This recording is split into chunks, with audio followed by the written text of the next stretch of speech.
औज़ुबिल्लाहि मिनश्शैतानिर्रजीम, बिस्मिल्लाहिर्रहमानिर्रहीम। व्यूअर्स अस्सलाम वालेकुम। मैं इम्तियाज़ हसन वड़ैच दोबारा आपकी खिदमत में अपने जो प्रोग्राम हमारा है ग्लोबल रिव्यू, उसके अगले एपिसोड के साथ हाज़िर हूँ। और जैसा कि आपको पता है कि हम मुख्तलिफ शख्सियात को यहाँ इस प्रोग्राम बुलाते हैं, जिसमें सियासी शख्सियात भी होती हैं, मुआशी मामलात को देखने वाले लोग भी होते हैं, सोशल इश्यूज़ को भी देखने वाले होते हैं, लीगल बैकग्राउंड के लोग भी होते हैं। तो ऑलमोस्ट ज़िंदगी के तमाम जो मकातब फ़िक्र हैं, उसके ऊपर हम कोशिश करते हैं कि एक टॉपिक को लेके हम ये प्रोग्राम करें। तो आज हमारे साथ जो हैं, जो शख्सियत है, वो मल्टीपल टाइप ऑफ आप कह लें कि प्रोफेशंस के अंदर है। इनका नाम डॉक्टर मारिया यूसुफ है। ये किसी तारीफ की मोहताज नहीं है, हमारे प्रोग्राम्स में आती रहती हैं। आप बेसिकली एक डेंटल सर्जन हैं, बल्कि स्पेशलाइज हैं। आपने BDS पे गोल्ड मेडल लिया था, उसके बाद आपने MSc की थी। आप जो हैं सोशल एक्टिविस्ट भी हैं, एंटरप्रेन्योर भी हैं, Rawalpindi chamber of commerce and industries की मेंबर भी हैं, और इसके साथ साथ अब आप एक पॉलिटिकल फिगर भी बन गई हैं, क्योंकि आप PTI आपने ज्वाइन कर ली है रिसेंटली। तो आज की जो बातें हैं काफ़ी दिलचस्प रहेगी।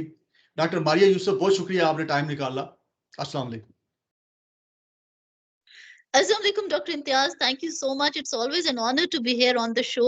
And I think आपके साथ जो है ना वो हमारी ये जो conversation होती है, that is always a pleasure. हम स्टार्ट ये करते हैं कि पहली चीज़ तो ये है कि अब आप एक बड़ी टॉप क्लास प्रोफेशनल हैं, डेंटिस्ट्री के अंदर आपका एक नाम है, और इसमें आप ख़ास तौर पे जो लेटेस्ट जो इनोवेशन हो रही है डेंटिस्ट्री के अंदर, उसके ट्रीटमेंट के अंदर, उसके अंदर आप बहुत ज़्यादा हैं। और इसमें कुछ एरियाज ऐसे हैं जिसमें शायद आप अकेली या कोई एक आध और शायद डॉक्टर होंगे, और लेटेस्ट जो टेक्नोलॉजी जो यूज़ कर रहे हैं डेंटिस्ट्री के अंदर, तो उसके ऊपर भी बात करते हैं। लेकिन सबसे पहला मेरा ये सवाल ये है कि आप एक प्रोफेशनल होते हुए और एक कामयाब प्रोफेशनल होते हुए आपने पॉलिटिक्स में जाने का क्यों फैसला किया, और क्या PTI जो है जिसमें आपको जिसको आपने ज्वाइन किया हुआ है, क्या उसको आपकी तरह के जो प्रोफेशनल आएंगे उसका क्या फायदा होगा, और आपको क्या उसका फायदा होगा, आप क्या करना चाह रहे हैं मजीद? जी। असल में doctor Imtiaz, being a member from the Rawalpindi Chamber of Commerce and Industry, I was requested by a very dear mentor and a friend to join in PTI. तो मैंने by request जो है ना ज्वाइन किया PTI को। And time and again मैं ये समझती हूँ कि जहाँ जो है ना हमारे पास नॉलेजेस हैं, ठीक है, knowledges to impart, and with those knowledges to benefit people not from only our own sector, which is the orodentofacial health sector, but others also, to make the decisions in a manner where our views can help. So that's the reason I joined PTI there. हर एक के कुछ अपने ख्यालात होते हैं और कुछ अपने नजरिए होते हैं, isn't it so? ऐसा ही है ना, नजरिए होते हैं। तो जहां तक मैंने प्रीवियस गवर्नमेंट को काम करते हुए देखा, PTI को, और शुरू से मैंने PTI को काम करते हुए देखा, मैंने देखा है कि PTI is one of those parties which actually executes. जहाँ पे हमारे एजेंडाज होते हैं, जो एजेंडा वो लेके आते हैं, जो प्रोजेक्ट्स वो लेके आते हैं, वो एग्जीक्यूट भी करते हैं। अब आप हमारे जो है हेल्थ कार्ड का देखें, जो हमारा मेडिकल हेल्थ कार्ड है, एहसास प्रोग्राम है, रोशन डिजिटल पाकिस्तान है, housing development of housing authority, you know, in a manner जहाँ पे इजी लोन पॉलिसीज हैं। एंड उसके अलावा आप देखें जो हमारा सुनामी ट्री प्रोजेक्ट है, ग्लोबली इन्वायरमेंटल इश्यूज को फेस करना, जियो पॉलिटिक्स को जो है ना, जिसको कहते हैं ना, हम जियो इकोनॉमिक्स की तरफ लेके जा रहे हैं, मीनिंग हम पॉलिटिकली लिएजॉन से हम इकोनॉमिकली बेनिफिशियल लिएजॉन्स की तरफ जा रहे हैं, which was one of the most, I think, positive things, जहां हम कहते हैं ना, we can help each other grow, because globally तो हम सब attached हैं, like the whole world is connected, ठीक है। और जहां पे हम एक दूसरे के पॉजिटिव से बेनिफिट लेते हुए आगे बढ़ते हैं, तो उससे हमें हम जो है ना, हमें हमारा हमारा मुल्क भी तरक्की करता है और बकाया ममालिक भी। तो ये जो कुछ चीजें होती है ना, इसको हम कहते हैं rationally thinking, objectively thinking, and achieving the best, keeping in mind the positives of the others also. आपने इतना इंतजार क्यों किया? आपको पता है कि पीटीआई की गवर्नमेंट को 3.5 साल तकरीबन रही है और अभी भी ऑलमोस्ट उनको जो उनकी हुकूमत खत्म हो गई, ऑलमोस्ट अभी 4 साल टोटल पूरे हो गए ना।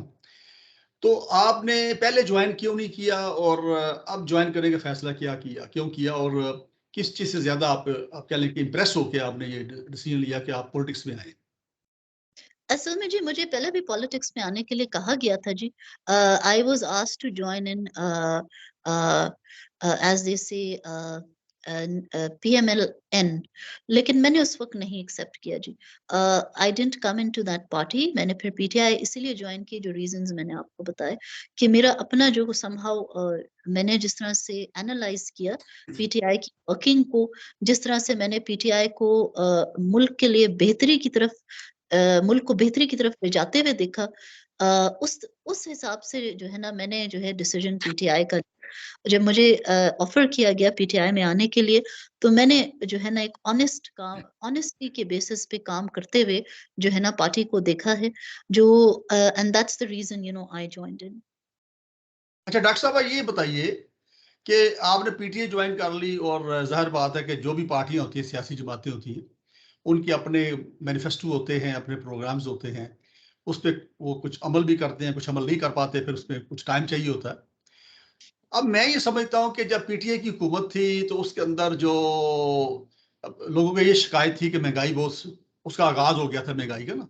अगर देखा जाए फेयरली, तो डॉलर्स जो है उसका रेट्स जो जब बढ़े, तो वो पीटीआई की गवर्नमेंट में ही शुरू हुए उसके ऊपर, और उसके ऊपर बड़ा अजीब-सा आप कह लें कि जस्टिफिकेशन आई थी उस वक़्त के गवर्नर स्टेट बैंक की, कि जी डॉलर जब महँगा होता है, तो जो हमारे एक्सपेट्रिएट्स पाकिस्तानी हैं, उनको फ़ायदा होता है, क्योंकि रुपए बढ़ जाते हैं, ठीक है ना?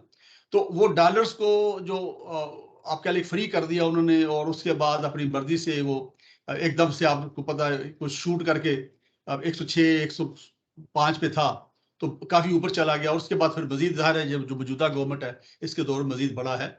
तो एक तो ये था उसके अंदर। फिर उसके दौर में आप देखिए कि जो अद्वियात की, चूँकि आप मेडिकल की फ़ील्ड में हैं, तो आपको खुद अंदाज़ा होगा कि जो कीमतें थी बहुत ज़्यादा बढ़ाई गई। यानी ऑलमोस्ट डबल कर दी गई, और लोग शोर मचाते रहे। फिर उसके बाद सुई गैस जो है या गैस जो है, उसकी कीमतें डबल कर दी गई, बिजली के टैरिफ बढ़ा दिए गए। तो इस तरह के बहुत सारे स्टेप्स लिए गए, जिससे कि मुल्क के अंदर महँगाई का तूफ़ान आ गया। तो आप क्या समझते हैं कि यही पीटीआई अगर दोबारा इक़्तिदार में आती है, तो क्या वो इस तरह की गलतियाँ जो पहले की थी उन्होंने, वो नहीं करेंगे? आप ऑप्टिमिस्टिक हैं? जी। अच्छा देखिए डॉक्टर इम्तियाज, मैं आपको यही कह रही हूँ ना, हम जब रियलिस्टिकली सिचुएशन को एनालाइज करते हुए बात करते हैं, तो आप ये देखिए कि पीटीआई के टाइम पे हम ये देखते हैं कि हालात क्या थे। कोविड के हालात थे ना, कोविड का दौर जी, था, जहाँ इकोनॉमी दुनिया में जो है वो डाउन हो रही थी। हमारा जी, मुल्क जो है वो अभी like it comes under the status of a developing nation. हमारा मुल्क अमीर मुल्क नहीं है। यहाँ लोग जो है वो जी, poverty struck, I mean we have poverty struck nation there. माशाल्लाह ऐसे लोग भी हैं, एंटरप्रेन्योर्स हैं, हमारे बिजनेस क्लास कम्युनिटी है, जो जो जो लोगों को भी आगे जो है ना जॉब्स देते हैं। ऐसे लोग भी हैं, लेकिन उनके लिए भी सरवाइव करना मुश्किल हो गया था। ले डाउन्स हो रहे थे, मीनिंग लोगों को नौकरियों से निकाला जा रहा था बिकॉज़ उनके पास कैपिटल नहीं था। है ना ऐसा? आपको मैं एक सिंपल एग्ज़ाम्पल दूँगी। हमारे ये जो राइड्स हम लेते हैं ना, उबर एंड करीम वगैरह जो उस वक़्त ज़्यादा चल रहे थे, तो वहाँ पे भी वो सारे जो हैं वो कहते थे कि जी आजकल तो हम स्कूल्स भी बंद हैं जी, कॉलेजेस भी बंद हैं जी, तो हमारे पास तो राइड्स भी नहीं है। फिर उनको डाइवर्ट करना पड़ा। अपने अपनी गाड़ी को मैं उनको खुद गाइड करती थी कि how to divert and take benefit from what your resources. आप जाके डोर टू डोर डिलीवरी शुरू कर दें ना आजकल जी, ग्रोसरीज की, तो उसमें आप अर्न कर लेंगे। तो इस तरह के हालात में आप देखिए कि जिस तरह हमने स्मार्ट लॉकडाउन्स को चूज़ किया, माइक्रो लॉकडाउन्स को चूज़ किया ओवर एब्सोल्यूट लॉकडाउन्स, तो हमारी कंट्री ने इकोनॉमिकली सर्वाइव किया। ठीक है? और ऐसे तरीके से सर्वाइव किया कि शायद अगर हम जहाँ पे एक बंदा है जो जिसको कहते हैं ना दिहाड़ीदार जिसको कहते हैं, जिनके 10 बच्चे हैं या 6 बच्चे हैं, तो वो एक कमाने वाला घर के सब बंदों को डेली की कमाई के बेसिस पे राशन ला के देता है ना ऐसा?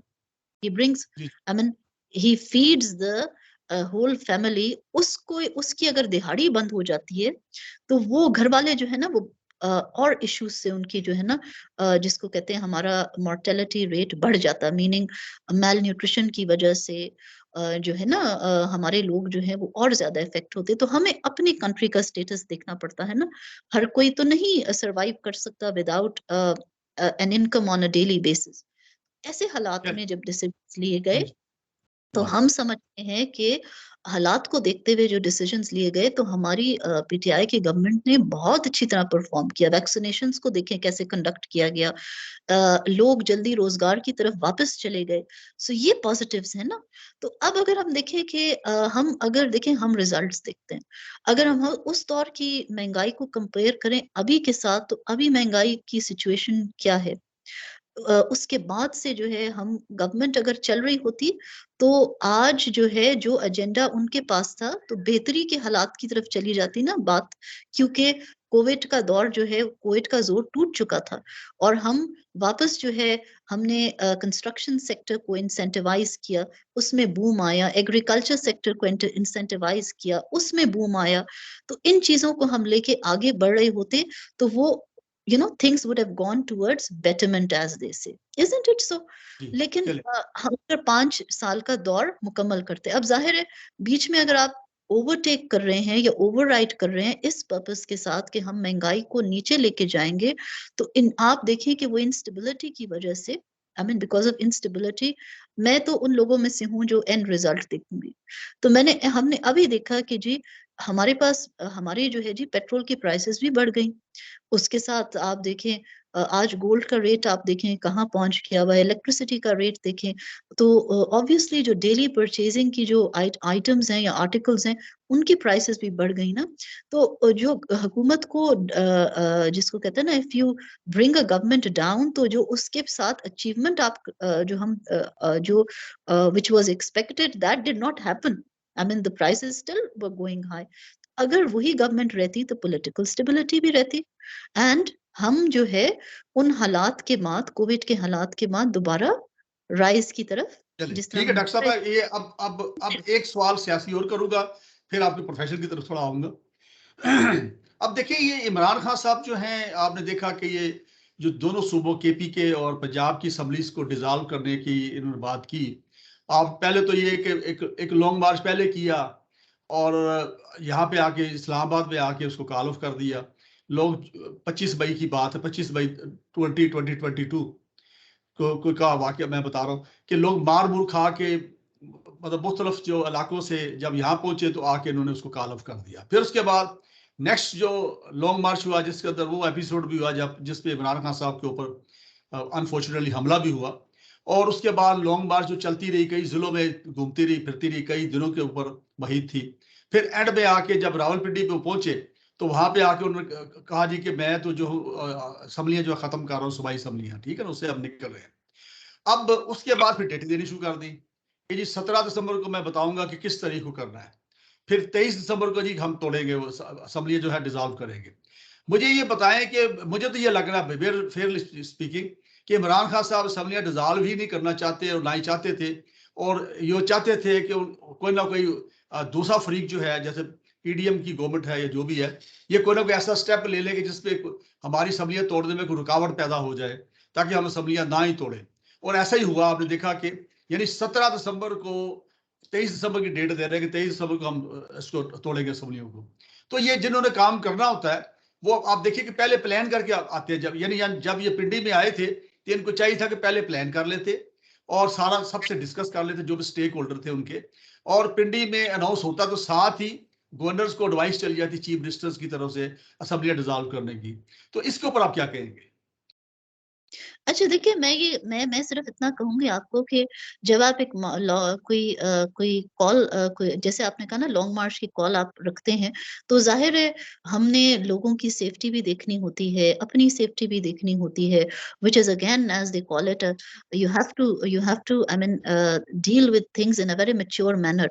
तो जहां आपने देखा कि वो लॉन्ग मार्च जो पहला वाला था जो आपने मई वाला था ना, तो उसमें जो है आपने कहा कि वो कॉल ऑफ हुआ तो वहाँ आपने हालात देखे होंगे कि टीयर गैस हो गया वहाँ पे ना, उन्होंने रिलीज़ कर दिया था एंड हालात बड़े बिगड़ने लगे थे। तो ज़ाहिर है वहाँ पे आपको पता है there are people coming in from all age groups और बड़ा वो एक प्लेजेंट गैदरिंग की जगह जो है वहाँ जो है वो जो कहते हैं ना रायट का माहौल बन गया। तो उसकी वजह से ज़ाहिर है आपको फिर कॉल ऑफ करना पड़ता है, आप अपने लोगों की सेफ्टी तो पहले देखेंगे ना।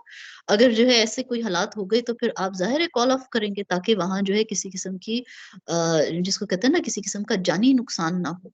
I mean, people don't suffer from those who have come from the party members who are supporting the cause there. They don't suffer.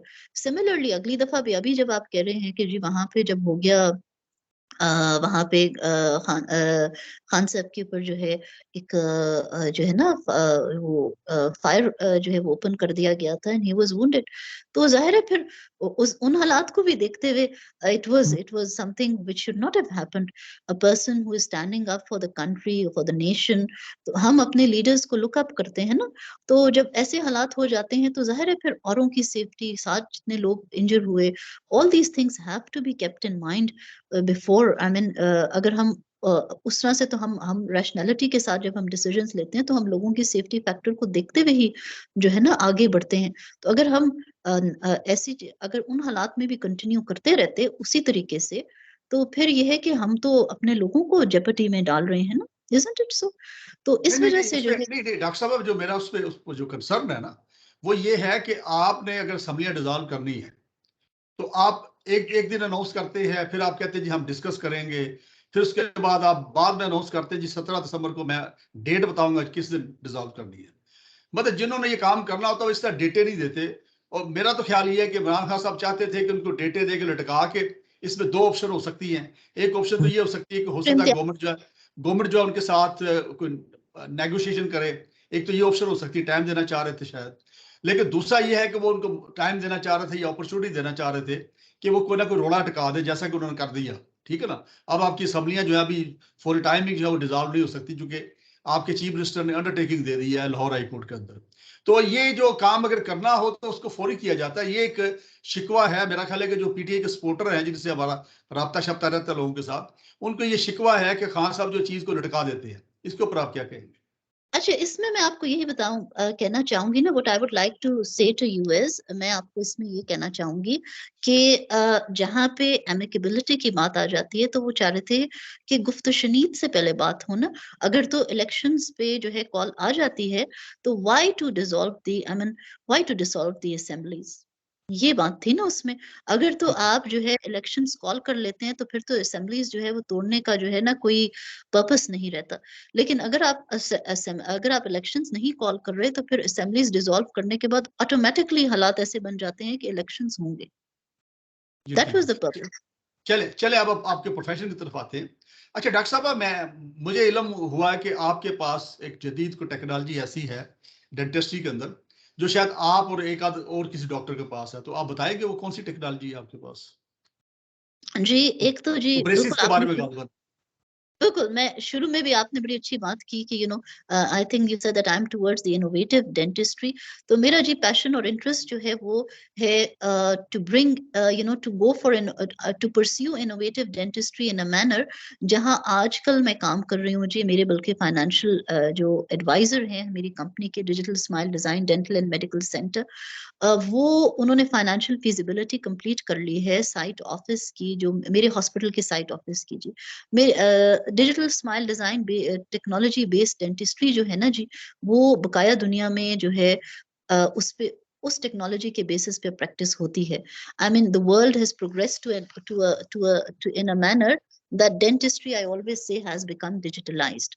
तो मैं since I pursued that, I'm certified and then I have the eligibility to to open up an internationally certified DST clinic in Pakistan.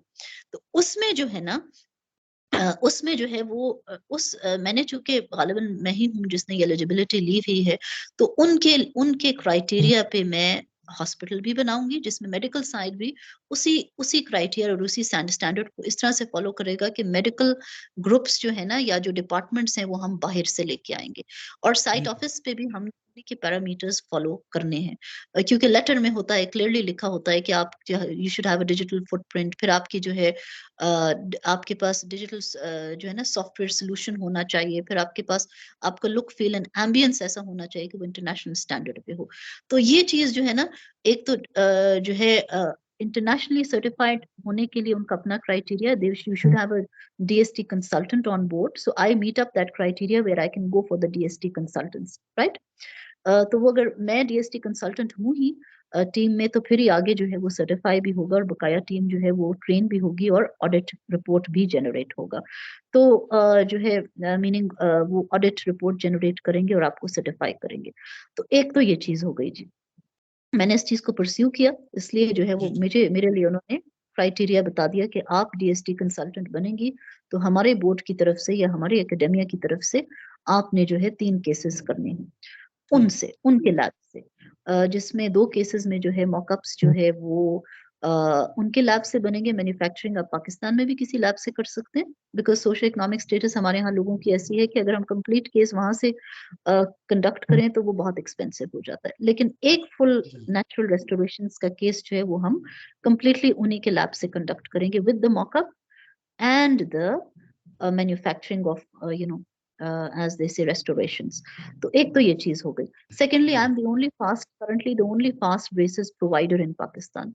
अभी मैंने बहुत awareness के बाद एक case conduct किया जहाँ पेशेंट पे मैंने टेक्नोलॉजी जो है ना, जो वहां से फास्ट ब्रेसेस यूनिवर्सिटी उनका जो कैंपस है, फास्ट ब्रेसेस कैंपस से मैंने जो है आप जब मैं वहाँ के आप प्रोवाइडर होते हैं ना, तो फिर I am the only provider currently in Pakistan, तो आप वहाँ से जो है केस उनके साथ कोऑर्डिनेशन में कंडक्ट कर सकते हैं इन अ मैनर, आप हर स्टेप पे कंट्रोल भी रखते हैं, और जो उसके लिए आर्मेंटेरियम होता है ना, या जो मटेरियल होता है जी जिसमें जी आपके ब्रैकेट्स एंड वायर्स का सेट है, वो आप स्पेशली बाहर से मंगवा सकते हैं बीइंग अ प्रोवाइडर उनके अपने वेबसाइट से।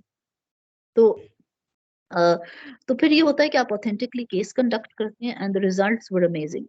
तो ये एक टेक्नोलॉजी इस वक्त मेरे पास है जी, और कोई प्रोवाइडर नहीं है पाकिस्तान में जी। अच्छा डॉक्टर तो साहब एक ये बताइए, जी ये दो डॉक्टर चीजें साहब हैं ये जी। बताइए कि पाकिस्तान में प्रिवेंटिव डेंटिस्ट्री जो है उसका क्या स्कोप है अभी तक, क्या देखते हैं, क्या कितना क्या रिस्पॉन्स है, लोग क्या ये प्रिवेंटिव बड़ा डेंटिस्ट्री जा रहे हैं? ये बड़ा आपने मेरा फेवरेट सवाल किया, क्योंकि इस सेक्टर यही एक चीज है जी जो मैंने अपने तजर्बे से देखी कि पाकिस्तान में हमारे पास प्रिवेंटिव मेजर्स हैं ही नहीं। इसी वजह से तो हमारे पास इंटरमीडिएट इश्यूज और इमरजेंसी इश्यूज का रेशियो बहुत हाई है। बकाया दुनिया में मैंने स्कूल्स में बड़ा काम किया हुआ है जी, अवेयरनेस सेशंस कंडक्ट किए हुए हैं, मुझे टाइम एंड अगेन इनवाइट किया जाता है प्राइवेट स्कूल्स में भी।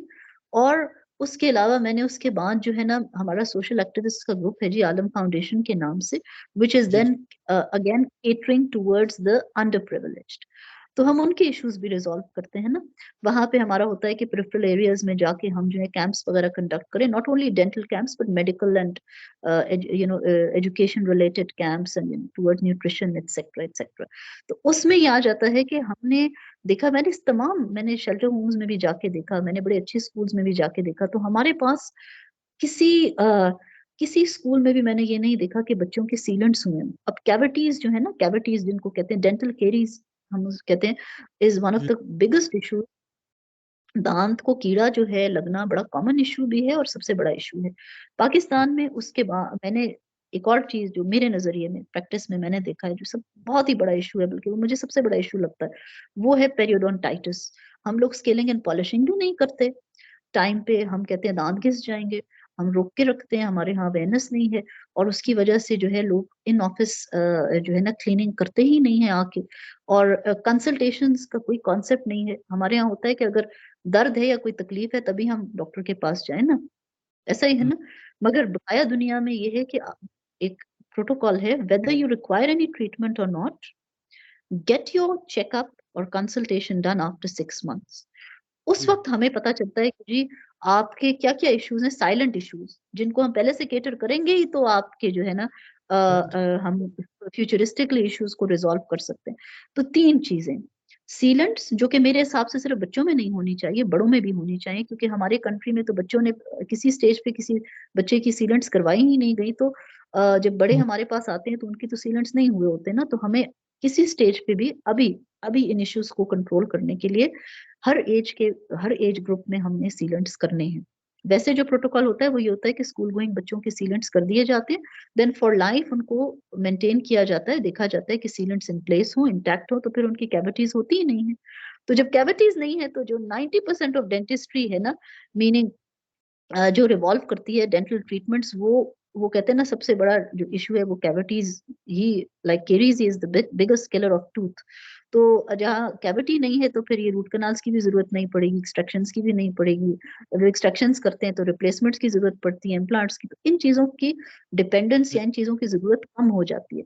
तो प्रिवेंटिव डेंटिस्ट्री में हमने अपने स्कूल्स में पहले बच्चों को अवेयर करना है। बच्चा पैदा होता है, जब दांत उसके निकलने शुरू हो जाते हैं तो पेरेंट्स को एनरोल करना चाहिए बच्चों को किसी अच्छी डेंटल प्रैक्टिस पे के वो उनको मॉनिटर करें, उनके लिए शेड्यूल बनाए, और हम जो है उसको बच्चा जो है वो फॉलो करे, ताकि जो है रेगुलर चेकअप्स हों, सीलेंट्स हों, फिर जहाँ स्केलिंग एंड पॉलिशिंग की जरूरत पड़ती है उसको हम जो है उसको हम केटर करें। जहाँ उनके ऑर्थोडोंटिक इश्यूज शुरू हो जाते हैं, दांत टेढ़े होते हैं, उनको भी टाइम पे जो है हम करेक्ट करें।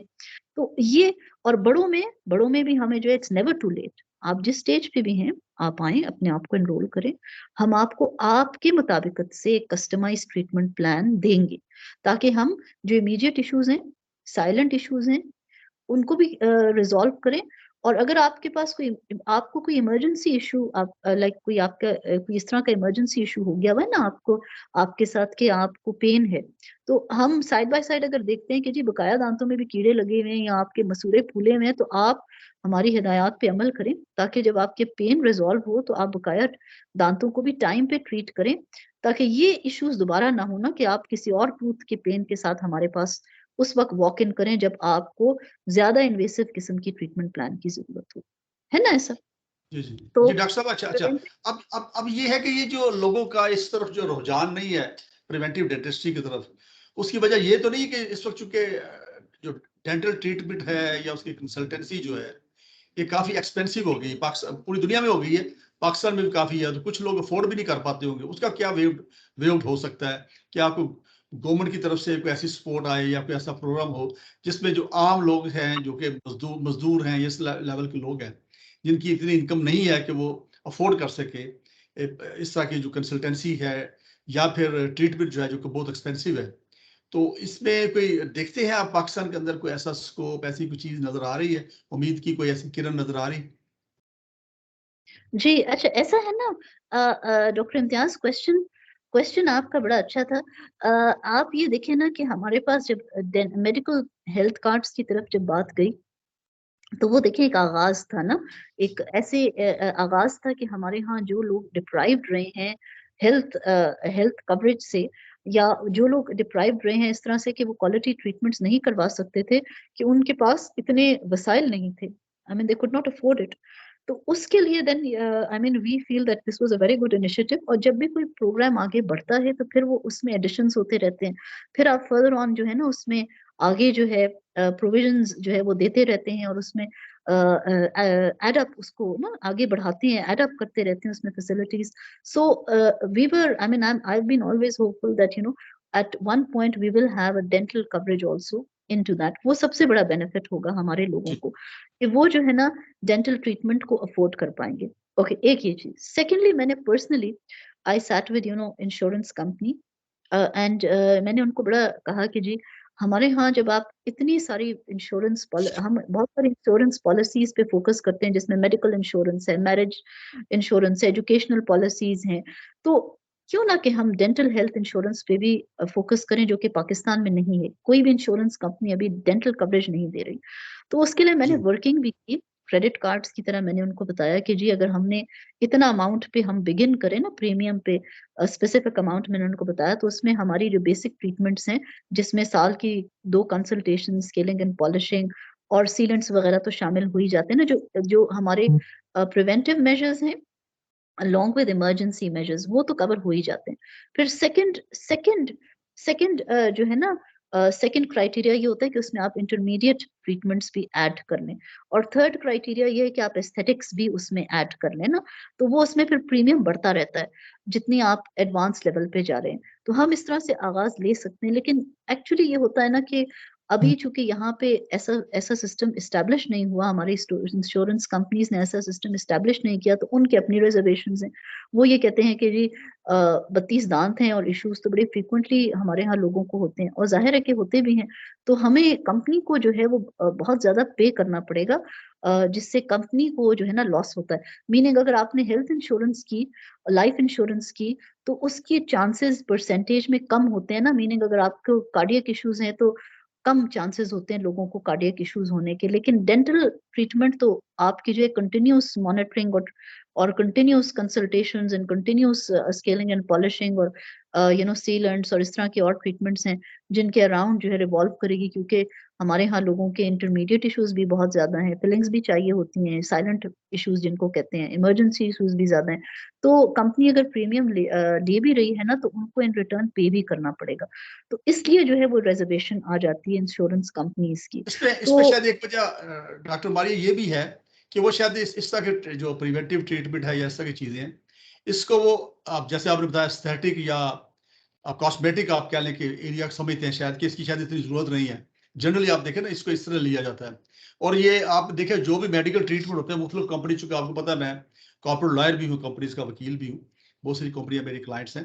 तो उनकी जो पॉलिसीज होती है, हेल्थ पॉलिसीज हैं उनकी या जो भी हैं, उसके अंदर आमतौर पे ये आप कह लें कि इसको वो शामिल नहीं करते, अपने कवरेज नहीं देते डेंटल जो है आप कह लें कि जो ट्रीटमेंट है इसमें जनरली, उसमें शायद यही वजह है कि उसको अननेसेसरी समझते, शायद ये कॉस्मेटिक है या एस्थेटिक जो है एरिया है। मेरा ख्याल ये वजह भी एक है, असल में एक होता मिसकंसेप्शन एक्चुअली मेरा ख्याल है। मिसकंसेप्शन ये भी है ना, मिसकंसेप्शन ये है कि जी डेंटिस्ट्री ओवरऑल ही एक्सपेंसिव है।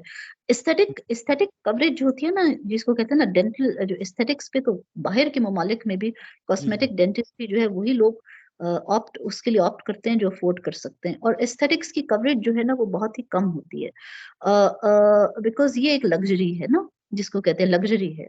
लेकिन बेसिक्स जो है ना वो तो हर जगह कवर हो जाते हैं ना। आप जिस तरह मैं आपको वनियर्स है, वनियर्स एक इशू जो है वो अब आपकी फेसिंग्स हैं which will make the shade and shape of your teeth better in simple terms, right, in simple terms.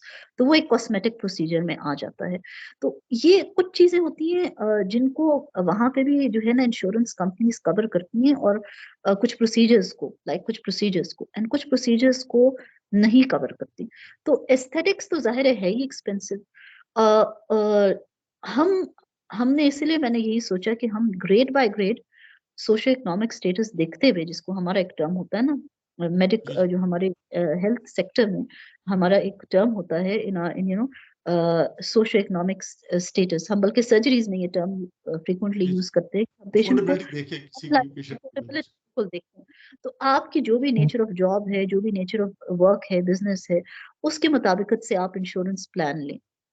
अगर आप ज्यादा अफोर्ड कर सकते हैं तो फिर आप के जो है ना एस्थेटिक प्रोसीजर्स की कवरेज भी होगी, मगर एटलीस्ट बेसिक प्लान तो हर कोई लेना, ताकि जो है हमारे बेसिक्स तो ना जिसको कहते हैं ना अफेक्ट हो। Isn't it so? तो वो तो हम फिर वो जो कहते हैं ना जितना गुड़ डाले उतना मीठा, ऐसा ही होता है ना। क्योंकि एस्थेटिक्स की तरफ जब आप जा रहे होते हैं ना, when you're going towards aesthetics there, तो वहां पे वो तो वही लोग अफोर्ड कर सकते हैं जिनकी जिनकी जिनके पास रिसोर्सेज भी होते हैं ना। और ये सिर्फ हमारे यहाँ नहीं है, ये तमाम दुनिया में ही ऐसा है। अच्छा डॉक्टर साहब, हमारे पास अब टाइम बड़ा शॉर्ट है, एक आध मिनट रह गया। आखिर में आप कोई मजीद कोई अपना कोई मैसेज को देना चाहें, कोई ऐसा कोई पैगाम देना चाहें व्यूअर्स को? अच्छा, मेरा मेरा पैगाम ये है जी, मैं एक एक पैगाम ये दूंगी जी कि आप जो है जी, मैं हमेशा ये कहती हूँ,